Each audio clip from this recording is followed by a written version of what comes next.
ദൈവ തിരുനാമത്തിന് മഹത്വമുണ്ടായിരിക്കട്ടെ. അനുഗ്രഹിക്കപ്പെട്ടതായുള്ള ഈ രാപ്പകൽ ഭേദമനെ നമുക്ക് ഒരുമിച്ച് ദൈവത്തിൻ്റെ തിരുസന്നിധിയിൽ കടന്നു വന്ന് പാടുന്നതിനും പ്രാർത്ഥിക്കുന്നതിനും ദൈവത്തിൻ്റെ മാറ്റമില്ലാത്ത വചനങ്ങൾ വായിച്ച് ഗ്രഹിപ്പാൻ ലഭിക്കുന്ന വലിയേറിയ സമയത്തെ ഓർത്ത് സ്തോത്രം ചെയ്യുന്നു. ഇതുവരെ വ്യാപരിച്ച ദൈവകൃപയെ ഓർത്ത് സ്തോത്രം. ഇന്നത്തെ അല്പസമയം നമ്മുടെ തിരുവചന ധ്യാനത്തിനു വേണ്ടി നമുക്കെല്ലാവർക്കും പരിചിതമായ ഒരു വേദഭാഗം വായിച്ച് അതിനകത്തുള്ള ചില ആത്മീകമായ സത്യങ്ങൾ ഗ്രഹിപ്പാൻ ദൈവകൃപയിൽ ആശ്രയിക്കുന്നു. 2 രാജാക്കന്മാരുടെ പുസ്തകം 6-ാം അധ്യായം 1 മുതൽ 7 വരെയുള്ള വാക്യങ്ങളാണ് ഇന്ന് ഒരുമിച്ച് നമ്മൾ ചിന്തിക്കുന്നത്.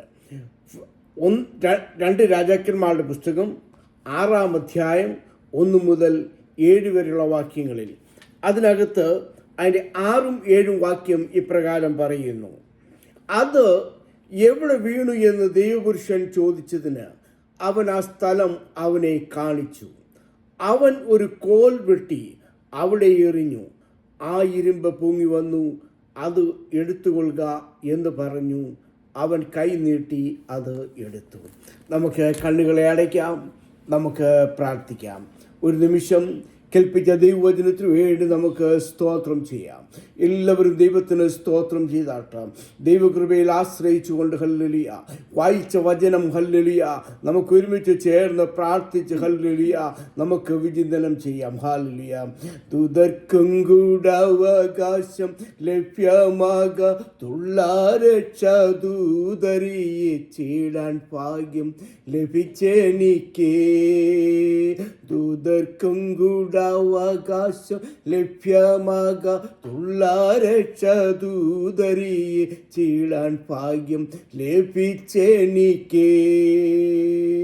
ദൂതഗണ കാവലായി തൻ അനുദിനമെനിക്കവൻ നൂതനമാം ദൂതുകളും ഊനമെന്നെ നൽകിടുന്നു പാടും ഞാൻ പരമേശനു സതതം. എൻ്റെ പാപമെല്ലാം പോക്കിയാതാൽ പാടും ഞാൻ പരമേശനു സതതം. കാൽവരിയിൽ കൂടി അത്യന്തമായി സ്നേഹിക്കുന്ന വാഴ്ത്തപ്പെട്ട ഞങ്ങളുടെ സ്വർഗീയ പിതാവേ, അനുഗ്രഹിക്കപ്പെട്ടതായുള്ള ഈ നല്ല സമയത്തിനു വേണ്ടി സ്തോത്രം. കർത്താവ് വ്യാപരിക്കുന്ന ദൈവങ്ങൾക്ക് വേണ്ടി സ്തോത്രം. വായിച്ച വചനത്തിനു വേണ്ടി സ്തോത്രം. 5 അപ്പവും 2 മീനും കയ്യിലെടുത്ത് പുരുഷാരത്തെ കണ്ട് മനസ്സലിഞ്ഞ കർത്താവ്, ഞങ്ങൾക്ക് വേണ്ടി മനസ്സലിഞ്ഞ് ഇത് വാഴ്ത്തി നുറുക്കി കർത്താവെ, ഇത് കർത്താവെ തൃപ്തരായി ശേഷിച്ച കഷ്ണങ്ങളുമായി ജീവിത ബന്ധാവിൽ യാത്ര ചെയ്യുവാൻ ഞങ്ങളെ ഒരുക്കണമേ എന്ന് പ്രാർത്ഥിക്കുന്നു. കർത്താവെ, ദൈവവചനം അവിടുത്തെ വക, ഞങ്ങളും അവിടുത്തെ വക. ഈ ശബ്ദപരിധി കേൾക്കുന്ന എല്ലാവരെയും ഈ വചനങ്ങൾ കൊണ്ട് നിറയ്ക്കണമേ, അനുഗ്രഹിക്കണമേ എന്ന് ഞങ്ങൾ പ്രാർത്ഥിക്കുന്നു. പ്രാർത്ഥന കേട്ടുള്ള സ്തോത്രം. യേശു ക്രിസ്തുവിന്റെ നാമത്തിൽ കൃപയോടെ കേൾക്കണമേ പിതാവേ. ആമേൻ, ആമേൻ, ആമേൻ. വായിച്ചു കേട്ട വേദഭാഗം നമുക്കെല്ലാവർക്കും പരിചിതമായ ഒരു വേദഭാഗമാണ്. ഹല്ലേലൂയ. ഏലിയാവിൻ്റെ മേൽ നിന്ന് ഇരട്ടിപ്പങ്ക് ആത്മാവ് ലഭിച്ച് ദൈവ ശുശ്രൂഷയ്ക്ക് ഇറങ്ങിത്തിരിച്ച എലീശ പ്രവാചകൻ്റെ ജീവിതത്തിൻ്റെ ഒരനുഭവമാണ് നമ്മളിവിടെ വായിച്ചു കേട്ടത്.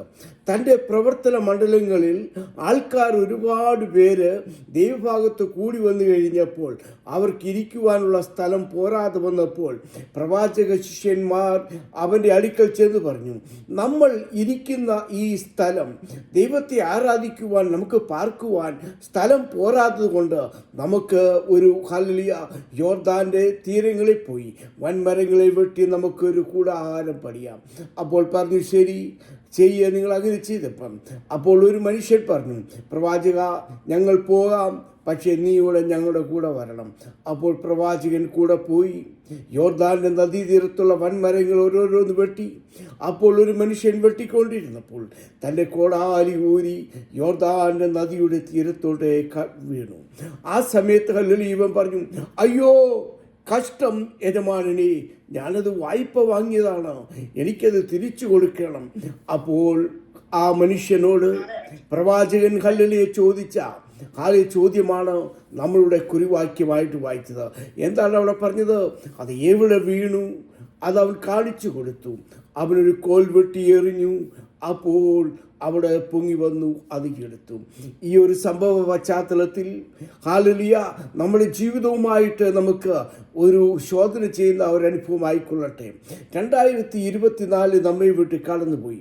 ഹല്ലേലൂയ നമ്മുടെ ജീവിതത്തിൽ പല ഞെരുക്കത്തിൻ്റെ അനുഭവത്തിൽ കൂടി കയറിയപ്പോൾ അവസാനത്തോട് വരുമ്പോൾ 2025 നമ്മൾ കടന്നു വന്നപ്പോൾ നമുക്കവൻ വിശാലത വരുത്തി. ഹല്ലേലൂയ അപ്പോൾ ഹല്ലേലൂയ ഇവിടെ പറയുകയാണ് നമുക്കൊരു ആലയം ഹല്ലേലൂയ പണിയണം. ഹല്ലേലൂയ ആലയം ഈ ലോകത്തിലുള്ള ആലയത്തെപ്പറ്റി മാത്രമല്ല നമ്മൾ ചിന്തിക്കേണ്ടത്. 1 കൊരിന്ത്യർ 3:16-17 ബാക്കി പറയുന്നു, നിങ്ങൾ ദൈവത്തിൻ്റെ മന്ദിരമാണ്, ദൈവത്തിൻ്റെ മന്ദിരം വിശുദ്ധമാണ്, നിങ്ങൾ വിശുദ്ധമായതുകൊണ്ട് അതിലാണ് ദൈവം വസിക്കുന്നത്. അപ്പോൾ നമ്മുടെ ശരീരമാകുന്ന ഈ ആലയം നമുക്ക് പണിയണമെങ്കിൽ ഹല്ലേലൂയ അതിനുവേണ്ടി നമ്മൾ ഒരുങ്ങണം. ഹല്ലേലൂയ ഈ ഒരുങ്ങുമ്പോൾ പല പ്രയാസങ്ങൾ പ്രതിസന്ധികൾ കടന്നു വരും. നമുക്കറിയാം ആലയം പണിയുവാനും മതിലുകൾ പണിയുവാനും നെഹമ്യാവ് പോയപ്പോൾ നെഹമ്യാവിൻ്റെ പുസ്തകം 4-ാം അധ്യായത്തിൽ നമുക്ക് കാണുന്നുണ്ട്. സൻബല്ലത്ത് തോബിയാവ് പറഞ്ഞു, ഈ ചണ്ടി കൂമ്പാരത്തിൽ നിന്ന് എങ്ങനെ ഇവർ കല്ലുകളെ ജീവിപ്പിക്കും, എങ്ങനെ ഇവർ മതിലുകൾ പണിയും? ഹല്ലേലൂയ ഒരുത്തൻ പറഞ്ഞു, ഹല്ലേലൂയ കുറുക്കൻ കയറിയാൽ ഈ മതിൽ ഇടിഞ്ഞു പോകും. സൻബല്ലത്ത് തോബിയാവിൻ്റെ കൂട്ടുകെട്ടുകൾ ചഞ്ചലമുണ്ടാക്കുന്ന കലഹവാക്കുകൾ പറഞ്ഞുകൊണ്ട് അവരെ പിന്തിരിപ്പിക്കുമ്പോൾ ഞങ്ങൾ നെഹമ്യാവ് 1-ാം അധ്യായം അതിൻ്റെ 18-ാം വാക്യത്തിൽ പറയുന്നു, ഞങ്ങൾ എഴുന്നേറ്റ് പണിയും. ഹല്ലേലൂയ അങ്ങനെയെങ്കിൽ ഹല്ലേലൂയ നമ്മുടെ ജീവിതമാകുന്ന ഹല്ലേലൂയ ആലയം പണിയുവാൻ ഹല്ലേലൂയ ദൈവം നമുക്ക് വിശാലത വരുത്തിയിരിക്കുമ്പോൾ, നമ്മൾ ഇറങ്ങിത്തിരിക്കുമ്പോൾ പല പ്രയാസങ്ങളും പ്രതിസന്ധികളും കടന്നു വരുമ്പോൾ അതിൻ്റെ നടുവിൽ ഹല്ലേലൂയ ഈ ദൈവം നമ്മോട് കൂടെയുണ്ടെങ്കിൽ നമ്മുടെ ജീവിതത്തിൽ നമുക്ക് പ്രയാസവും പ്രശ്നവും എല്ലാം മാറിപ്പോകുമെന്ന് ദൈവവചനം വിളിച്ചു പറയുന്നു. ഞാൻ ഈ ഭാഗത്ത് നിന്നുകൊണ്ട് ഒരുമിച്ച് ചിന്തിക്കുവാൻ ആഗ്രഹിക്കുന്നത് ഈ ഹല്ലേലൂയ ഒരു കോടാലിയുടെ അനുഭവത്തെ പറ്റിയാണ്. പലപ്പോഴും ഈ കോടാലി നമ്മളെ പലരും അവനൊരു കോടാലിയാണ്, ഹല്ലേലൂയ അവനൊരു പനനാണ് എന്നൊക്കെ പറയും. എന്നാൽ ആ ഒരു കോടാലി നമ്മളാണ് എങ്കിൽ നമ്മുടെ ജീവിതവുമായിട്ട് അതിൻ്റെ ഒരു 3 അവസ്ഥയെപ്പറ്റി ഞാൻ നിങ്ങൾ ഒരുമിച്ച് ഷെയർ ചെയ്യാൻ ആഗ്രഹിക്കുന്നു. ഇതിനകത്ത് എന്താണ് നമുക്കറിയാം. ഞാൻ ആ സംഭവ കഥ പറഞ്ഞല്ലോ. അവരിയ്ക്കുന്ന സ്ഥലം ചുരുക്കമായതുകൊണ്ട് അതിന് വിശാലത വരുത്തുവാൻ അവരൊരുമിച്ച് ഇറങ്ങി തിരിച്ചപ്പോൾ ആ കോടാലി യോർദാൻ്റെ അഗാധ കൂപത്തിൽ വീണപ്പോൾ അതെടുക്കുവാൻ പ്രയാസമായപ്പോൾ പ്രവാചകനോട് പറഞ്ഞപ്പോൾ പ്രവാചകൻ കോൽ വെട്ടി എറിഞ്ഞപ്പോൾ അത് പൊങ്ങി വന്നുവെങ്കിൽ എന്താണ് അതിനകത്തെ ആത്മീകമായ സത്യം? ഈ കോടാലി എന്ന് പറഞ്ഞാൽ നമ്മളൊരുത്തരുമാണ് എങ്കിൽ നമ്മുടെ ആത്മാവ് നഷ്ടപ്പെട്ട ഒരു മനുഷ്യൻ്റെ ജീവചരിത്രമാണ് ഈ കോടാലിയിൽ കൂടി നമുക്ക് കാണാൻ സാധിക്കുന്നത്. യോർദാൻ നദി എന്ന് പറഞ്ഞാൽ വെള്ളത്തിൻ കുമിള പോലെ മിന്നിത്തിളങ്ങുന്ന ഈ ജലീക സുഖമാകുന്ന ഈ പാപത്തിൻ്റെ അഗാധ കൂപമാണ്. എന്നാൽ ഈ മുറിക്കപ്പെട്ട കൊമ്പാരെന്ന് ചോദിച്ചാൽ നമ്മുടെ വാഴ്ത്തപ്പെട്ട യേശു ക്രിസ്തു ആകുന്നു. ഈശോയുടെ കുറ്റിയിൽ നിന്ന് പുറപ്പെട്ട ഈ മുള നമുക്ക് വേണ്ടി മുറിക്കപ്പെട്ടു. അങ്ങനെയെങ്കിൽ നമ്മൾ ജീവിതമായിട്ടൊന്ന് തുലനം ചെയ്തേ. ഒരിക്കൽ ഹല്ലേലൂയ നമ്മുടെ ജീവിത മാർഗവുമായി നാം മുന്നോട്ട് പോകുമ്പോൾ ഈ കോടാലി ഹല്ലേലൂയ ലോകത്തിൻ്റെ ഇമ്പങ്ങൾ നമ്മൾ തേടി ഈ യോർദാൻ്റെ നദിയുടെ അഗാധകുപാത്തിൽ പോയപ്പോൾ നമുക്ക് രക്ഷിപ്പാൻ ആരുമില്ലാതെ നാം നിലവിളിച്ചപ്പോൾ ഹല്ലേലൂയ നമ്മുടെ നിലവിളി കേട്ട് നമ്മുടെ അടുക്കൽ വന്ന് നമുക്ക് വേണ്ടി മുറിക്കപ്പെട്ട ഒരു കൊമ്പുണ്ട്, അതൊരു യേശു ക്രിസ്തുവാണ്. അങ്ങനെയെങ്കിൽ ഈ കോടാലി അതിൻ്റെ ഒരു കാര്യം വിളിച്ച് പറയുന്നുണ്ട്. അതിൻ്റെ 3 അവസ്ഥ. ഒന്നാമത്തെ അവസ്ഥ ഈ കോടാലി പറയുകയാണ്, ഈ കോടാലി ഹല്ലേലൂയ വെട്ടുവാനായിട്ട് പോകുമ്പോൾ ഹല്ലേലൂയ അയ്യോ യജമാനനെ ഞാനിതാ നഷ്ടപ്പെട്ടു. ഹല്ലേലൂയ യോർദാൻ്റെ നദീതീരങ്ങളുള്ള വൻമരങ്ങളെ വെട്ടുവാൻ വേണ്ടി ഒരു ഹല്ലേലൂയ കോടാലി ഒറ്റയ്ക്ക് ഹല്ലേലൂയ വെട്ടുവാനായിട്ട് പോയപ്പോഴും തൻ്റെ കൃപ നഷ്ടപ്പെട്ടിട്ട് ഹല്ലേലൂയ അതിൻ്റെ ജീവിതം ഹല്ലേലൂയ നഷ്ടപ്പെട്ടു. അങ്ങനെയെങ്കിൽ നമ്മുടെ ജീവിതത്തിൻ്റെ ഒരു അവസ്ഥയല്ലേ ഈ ലോകത്തിൽ നാം ജീവിക്കുമ്പോൾ പാപത്തിൻ്റെ ശമ്പളം മരണമായി നിത്യനരകത്തിന് തുല്യതായി തീർന്ന് നമ്മൾ നഷ്ടപ്പെട്ട അനുഭവമാണ്. എന്നാൽ അയ്യോ എന്ന് നിലവിളിക്കുമ്പോൾ നമ്മുടെ നിലവിളി കേട്ടിട്ടും കേൾക്കാതെയും കണ്ടിട്ടും കാണാതെയും അനേകർ കടന്നു പോകുമ്പോൾ നിലവിളി കേൾക്കുന്ന ഒരു ദൈവം നമുക്ക് വേണ്ടി ജീവിക്കുന്നുണ്ട്. നഷ്ടപ്പെട്ടതായുള്ള ഒരവസ്ഥ. ലൂക്കോസിൻ്റെ സുവിശേഷം 15-ാം അധ്യായത്തിൽ അപ്പൻ്റെ ഇളയ മകൻ ഹല്ലേലൂയ എല്ലാ സുഖസൗകര്യങ്ങളും കേട്ടിട്ട് ലോകത്തിൻ്റെ ഇമ്പങ്ങളിൽ പോയപ്പോൾ മകൻ നഷ്ടപ്പെട്ടതായുള്ള അവസ്ഥ നമുക്കറിയാം. സക്കായി ലൂക്കോസിന്റെ 19 അധ്യായം 10 വാക്യത്തിലും കാണാതെ പോയി നഷ്ടപ്പെട്ടു. തിരഞ്ഞെടുപ്പാൻ മനുഷ്യപുത്രൻ വന്നിരിക്കുന്നു. ആദിയിൽ ആദാം അവൻ പാപം ചെയ്തതുകൊണ്ട് ദൈവതേജസ് നഷ്ടപ്പെട്ട് ഏദൻ പർദീസയിൽ നിന്ന് അവൻ അന്യപ്പെട്ടു പോകുന്നൊരവസ്ഥ. ദാവീദിനെ പറ്റി നമുക്കറിയാം. 51 സങ്കീർത്തനത്തിൽ പാപം ചെയ്തപ്പോൾ ഹല്ലേലൂയ അവൻ അവൻ്റെ സന്തോഷവും ആനന്ദവും ഇല്ലാതെ പോകുന്ന അവസ്ഥ. ഒന്നാമതായിട്ട് ഈ ഹല്ലേലൂയ കോടാലിയുടെ അവസ്ഥ, നഷ്ടപ്പെട്ട ഒരു അവസ്ഥ. നമ്മുടെ ജീവിതത്തിലും ഇതുപോലെയല്ലേ? കാണാതെ പോയ ആടിനെ പോലെ, നഷ്ടപ്പെട്ട രമ്മയെപ്പോലെ നഷ്ടപ്പെട്ടൊരനുഭവമാണ് എങ്കിൽ ഹല്ലേലൂയ യോർദാന്റെ നദിയുടെ കൂപത്തിൽ തുരുമ്പ് പിടിച്ച് കിടക്കേണ്ട അവസ്ഥയാകുന്നു ഈ കോടാലിക്കുള്ള ആദ്യത്തെ അവസ്ഥ. എന്നിട്ട് ഈ കോടാലി രണ്ടാമത് വിളിച്ചു പറയുകയാണ്, അല്ലയോ യജമാനനെ, ഇത് ഞാൻ വായ്പ മേടിച്ചതാണ്. നമ്മുടെ ജീവിതം ഒരു കോടാലിയാണ് എങ്കിൽ ഈ കോടാലി ദൈവം നമുക്ക് ഹല്ലേലൂയ വായ്പയായിട്ട് ഈ ജീവിതം തന്നതാണ്. സദർശവാക്യം 22:7 പറയുന്നു, കടം മേടിച്ചവൻ കടം കൊടുക്കുന്നവന് ദാസനായിരിക്കും. ഒരു വിധേയത്വമുണ്ട്, അവനോടൊരു ഇതുണ്ട്. അതുകൊണ്ട് ഹല്ലേലൂയ നമ്മുടെ ഈ ആയുസ് ദൈവം നമുക്ക് ദാനമായി നൽകിയതാണ്. അവനെപ്പോൾ ചോദിച്ചു അത് കൊടുക്കണം. അതുകൊണ്ടാണ് ജ്ഞാനികളിൽ ജ്ഞാനിയായിരിക്കുന്ന ശലോമോൻ സഭാപ്രസംഗിലെ പുസ്തകം 12:7 പറയുന്നു, പൊടി പണ്ട് ആയിരുന്നതുപോലെ ഹല്ലേലൂയ അത് ചെല്ലും, ആത്മാവിനെ നൽകിയ ദൈവത്തിൻ്റെ അടുക്കിലോട്ട് അത് ചെല്ലും. അതുകൊണ്ട് നമ്മുടെ ജീവിതം എത്ര നാൾ നമ്മൾ ജീവിക്കുന്നതല്ല. സഭാപ്രസംഗിലെ പുസ്തകം 3 അധ്യായത്തിലും 6 അധ്യായത്തിലൊക്കെ നാം കാണുന്നുണ്ട്. ഒരു മനുഷ്യൻ 100 മക്കളെ ജനിപ്പിക്കുകയും ഏറിയ സംവത്സരം ഈ ലോകത്ത് ജീവിക്കുകയും ചെയ്തിട്ട് നന്മ അനുഭവിക്കാതെ ഹല്ലേലൂയ നല്ലൊരു ശവസംസ്കാരം പ്രാപിക്കാതെ ലോകത്തിൽ നിന്ന് മാറ്റപ്പെട്ടു പോയാൽ പിണ്ടം മലസിപ്പോയ ഗർഭം മലസിപ്പോയ പിണ്ടം അവനേക്കാൾ നന്ന്. നമ്മൾ എത്ര നാൾ ഈ ഭൂമിയിൽ ജീവിച്ചിരിക്കുന്നു എന്നല്ല, ജീവിച്ചിരിക്കുന്ന കാലം ദൈവത്തിനു വേണ്ടി നാം ജീവിക്കുക.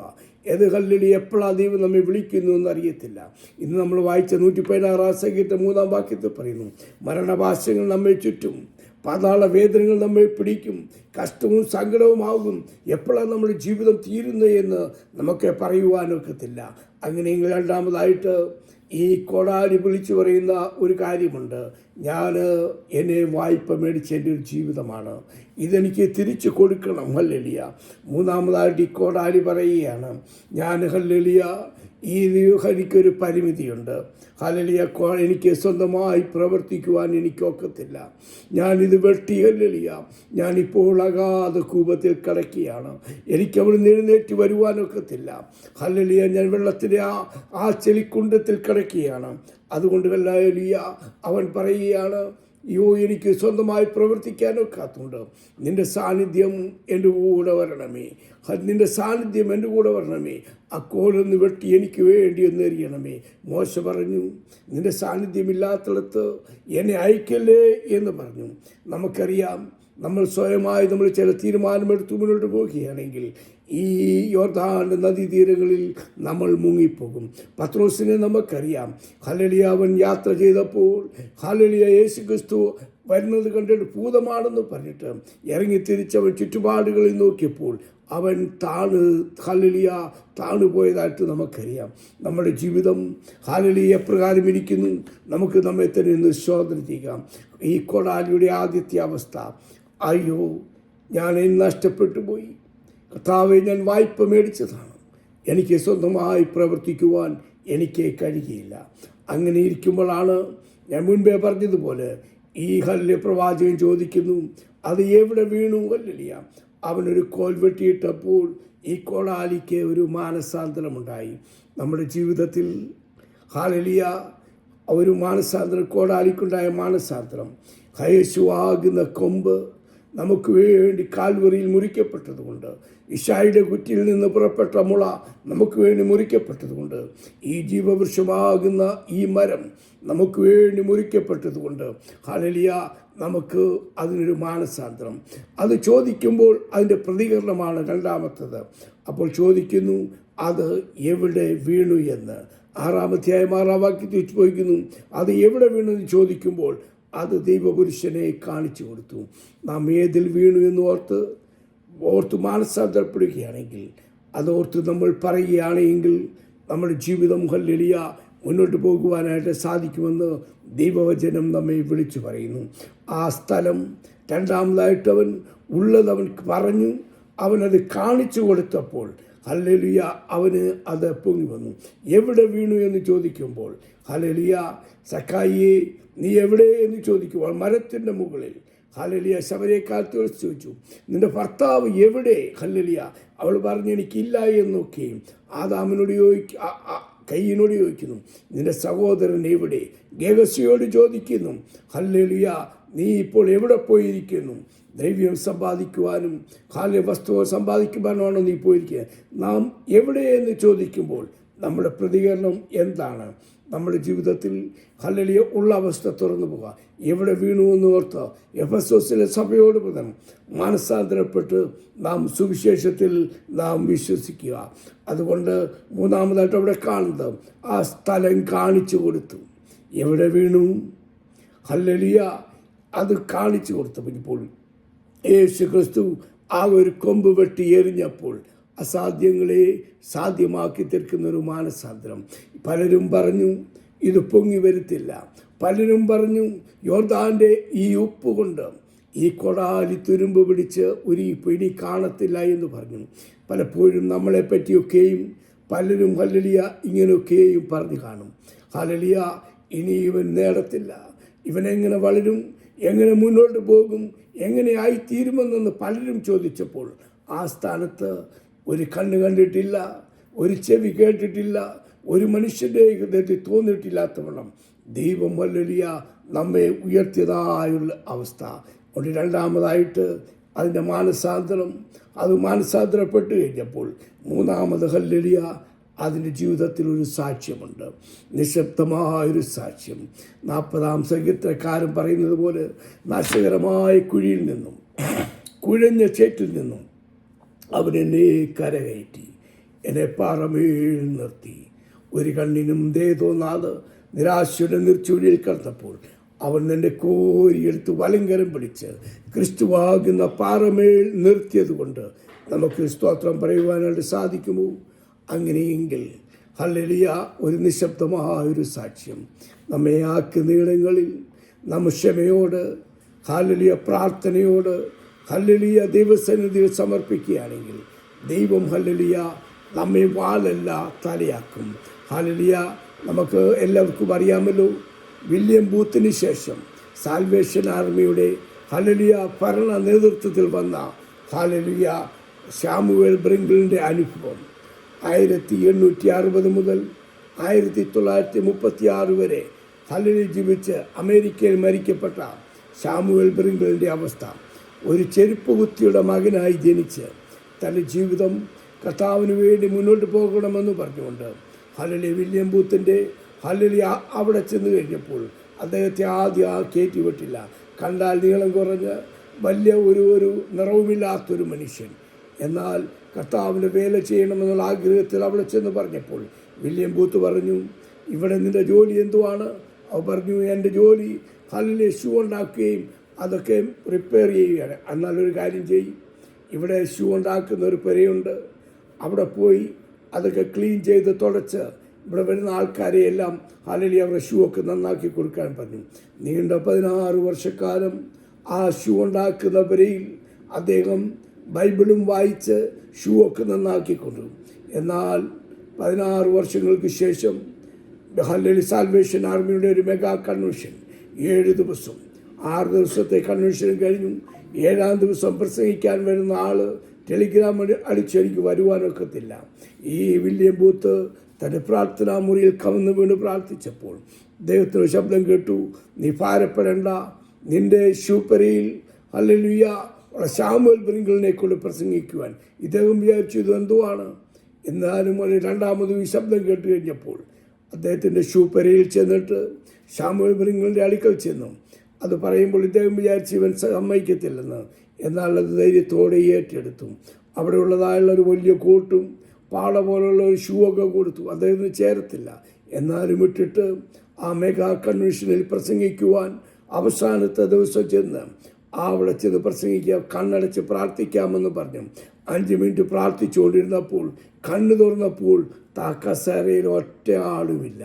ഇദ്ദേഹം വിചാരിച്ചു എന്നെ കണ്ടതുകൊണ്ടോ എന്നെ അവസ്ഥ കണ്ടുകൊണ്ട് ആൾക്കാരിൽ ഇറങ്ങിപ്പോയതാണെന്ന് വിചാരിച്ചു.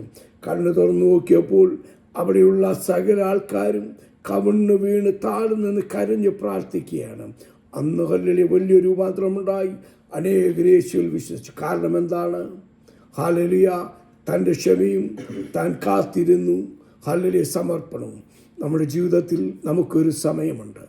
ഹല്ലേലൂയ അഗാധകൂപത്തിൽ യോർദാൻ നദീതീരത്ത് കടന്നാൽ ഹല്ലേലൂയ അവൻ നമ്മെ കണ്ടിട്ടുണ്ട്.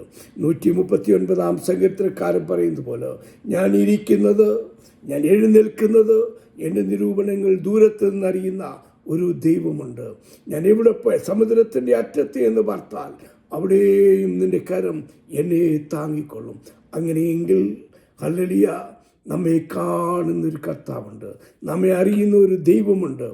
അങ്ങനെയെങ്കിൽ കേൾപ്പിച്ച വചനത്തിന് മുന്നിൽ ഈ കോടാലിയുടെ അനുഭവം നമ്മുടെ ഒരു ജീവിതത്തിൻ്റെ അനുഭവമായി തീരുവാൻ നമുക്ക് പ്രാർത്ഥിക്കാം. അങ്ങനെയെങ്കിൽ ഹല്ലേലൂയ നമുക്ക് വലിയൊരു പ്രത്യാശയുണ്ട്. ദൈവമേ, ഞാൻ നഷ്ടപ്പെട്ട ഒരു അനുഭവം, താവേ ഞാൻ വായ്പ മേടിച്ചതായുള്ളൊരു അനുഭവം, എനിക്കൊരു പരിമിതിയുണ്ട്, എനിക്ക് പ്രവർത്തിക്കുവാനൊക്കത്തില്ല. എന്നാൽ എൻ്റെ ജീവിതത്തിൽ ഒരു കണ്ണിനും തോന്നിയപ്പോൾ എനിക്കൊരു മാനസാന്തരം വന്നു. ഒരു കോലെന്നെ തേടി വന്നു. മനുഷ്യൻ്റെ മുന്നിൽ അസാധ്യമായി സാധ്യമായി. ഞാൻ എവിടെ വീണെന്ന് ഞാനുള്ള കാര്യം പറഞ്ഞു, അത് ഞാൻ കാണിച്ചു കൊടുത്തു. അപ്പോൾ ഞാൻ പൊങ്ങി വന്നു.